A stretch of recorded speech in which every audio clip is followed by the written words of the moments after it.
Hey guys, this is Charlie's Aquatics back at it again, and today I'm going to be aquascaping yet another fish tank. This is a 20 litre ultra clear rimless aquarium. We've got some hardscaping here ready. I got this awesome piece of driftwood for like $6.50. I went out and bought some Fluval stratum. I've used it before and I reckon it's worth it. So let's get straight into aquascaping this thing.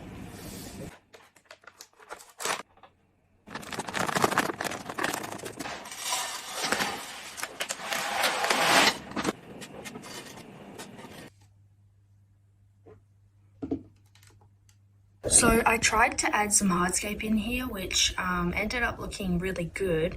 However, I just don't think there would be enough space for the amount of plants that I want to put in here. So I ended up just taking them out and going with more of like a Dutch style aquascape.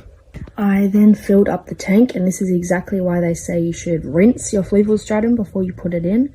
But a day with the filter on and it's fine. It's the next day. I've let all of the sediment run through the filter, so the water's looking nice and clear. And as you can see, I have already planted some plants in here, which I didn't film, but yeah, these were just some plants that I had lying around in other tanks.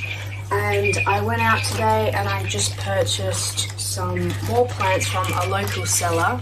Alright, so let me just bring the CO2 to the front.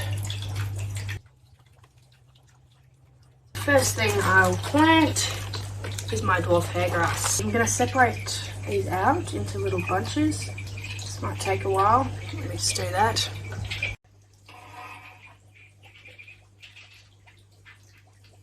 Okay, I think I'm going to give the hairgrass a bit of a trim.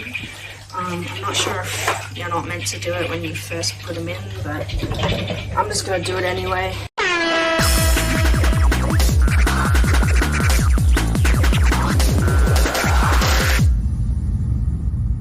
Next up, guys, I'm going to be planting the Diddy Bliss Diantra.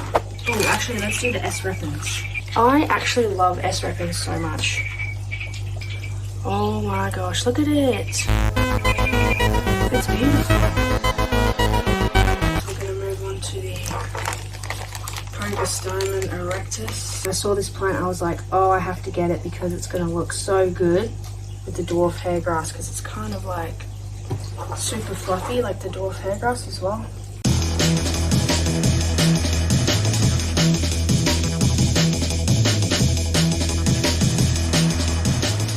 So here we are on day one of this being fully planted, and the biggest challenge for me is to just leave it and let it do its thing without me like getting in there and touching it all the time. So I'm just going to let it go for a month and we'll come back and do a month update. Just a little update, it's like day 2, but I just bought a Chihiros light, RIP to my wallet again, but you know, I've always wanted one of these lights and super high quality. I'm already loving this thing. So I've got another video on my YouTube channel, like unboxing it and everything. So yeah, you can go check that out as well. I just came back from a local Betta fish breeder and I just bought this Dumbo koi looking male. I'm not sure of like the term for exactly what he is, but absolutely beautiful. I totally fell in love with this guy. They even gave me some free food with it and also a free plant. So nice. Let's drip acclimate this guy.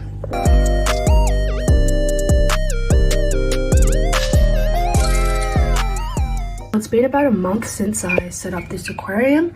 Everything is looking really good and I'm happy with the plant growth. Unfortunately, the AR Mini hasn't really grown that much, which I'm actually quite surprised about because every time I've had it in one of my low-tech tanks, it's always grown super fast, but as soon as I put it in a high-tech tank, of course, it's not really growing. The Chihiros WRGB Slim has been doing a really good job at growing plants. I've just been keeping it on the red setting that comes on the app, so it's like a preset. The plants have been pearling with the CO2 and the high light, and the red plants also pop really well. And the root growth is looking awesome with the carpet plants in the foreground with the Fluval stratum. So yeah, overall I'm super happy with the plant growth.